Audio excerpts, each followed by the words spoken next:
మన భర్తలకు ఆ విలువ ఇవ్వగలగాలి. నీ ఇంట్లో నీ భర్తకు నువ్వు విలువిస్తేనే సమాజం నీ భర్తను గుర్తించగలుగుతుంది, యజమానుడు అని పిలవగలిగి. పెళ్ళైన కొత్త ఒక జంట ఉంటే, కొత్తలో పెళ్లికి రాలేని దుబాయ్ నుంచి పెళ్లికి రాని ఫ్రెండ్ వచ్చాడు. వచ్చి వెంటనే ఆడికి బొక్కే పట్టుకొని గిఫ్ట్ పట్టుకొని ఆ పెళ్లి కొడుకు దగ్గరికి వెళ్తున్నాడు. ఒరే రాజు, ఒరే రాజు అని పిలుచుకుంటూ వెళ్తుంటే భార్య వచ్చింది. ఎవరిని పిలుస్తున్నావు నువ్వు? ఒరే రాజు అని ఎవరు పిలుస్తున్నావు నువ్వు? మాటలు సరిగా రాని అని. బాబోయ్ రాజుగారు అని పిల్లంది. ఏమని పిల్లాలి? రాజుగారు. ఆ పెళ్ళి అయిన తర్వాత గారు అయ్యిందేమో, ఏమంటే రాజుగారు ఉన్నారండి ఇంట్లో అని అన్నాడు.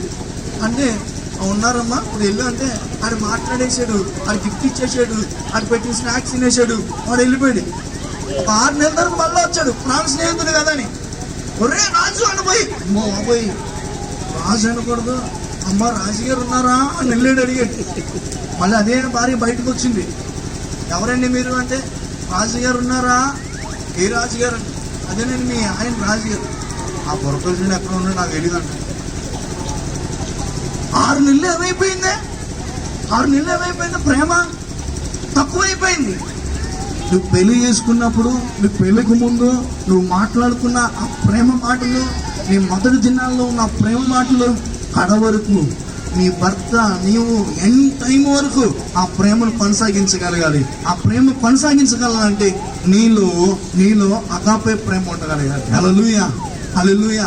తర్వాత వివాహాన్ని దేనితో పోల్చాడంటే, మనం సింపుల్ గా తీసేసుకుంటాం, కానీ ఇది గొర్రెపిల్ల వివాహంతో పోల్చాడండి. ఈ యొక్క అప్పుడు జరుగుతున్న ప్రక్రియను. గొర్రెపిల్ల వివాహం అంటే దేవాతి దేవుడు పరిశుద్ధమైన సంఘాన్ని వివాహం చేసుకున్న ఒక రోజు ఉంది. దాన్ని ఏమంటామంటే గొర్రెపిల్ల వివాహం అని బైబిల్ చెప్తుంది. లోక కళ్యాణం అని కొన్ని హైందవ గ్రంథాలు చెప్తాయి. ఈ వివాహము, ఈ లోక కళ్యాణం, ఈ గొర్రెపిల్ల వివాహ మహోత్సవం ఎప్పుడు జరుగుతుందని అంటే సంఘం అంతా పరిపూర్ణతలోకి వచ్చినప్పుడు. ఎందుకు వచ్చి అంటాడు ఎఫెసీయులకు రాస్తూ 5:27 మనల్ని ఎలా చూడాలని. సంఘం అంటే ఇప్పుడు మనం భార్యాభర్తలే కాదు, వినండి. సంఘం అంటే మనందరము క్రీస్తు రక్తంలో కడగబడి బాప్తిసం పొందిన మనము ఎలా ఉండాలని ప్రభు కోరుకుంటాడు అంటే, ఎప్పుడు వివాహం చేసుకుంటాడంటే నిర్దోషమైనది గాను మహిమగల సంఘము గాను ఆయన తన ఎదుట దానిని నిలబెట్టుకోవాలని వాక్యముతో ఉదక స్నానము చేత దాన్ని పవిత్రపరిచి పరిశుద్ధపరచుడికి దాని కొరకు తన్ను తాను అప్పగించుకొనును. హల్లెలూయా. ఈరోజు వివాహ వ్యవస్థలో ఉన్న మనమందరము, క్రీస్తు రక్తంలో కడిగబడిన మనమందరము ఆ గొర్రెపిల్ల వివాహ మహోత్సవంలో సంగముగా, వధువుగా పరిశుద్ధమైనదిగా ఆయన ఎదుట నిలబడాలంటే, ఈరోజు ఇంకా యేసు ప్రభువుని నమ్మకం చాలా మంది ఉండొచ్చు, యేసు ప్రభువుని గురించి తెలియని వారు చాలా మంది ఉండొచ్చు.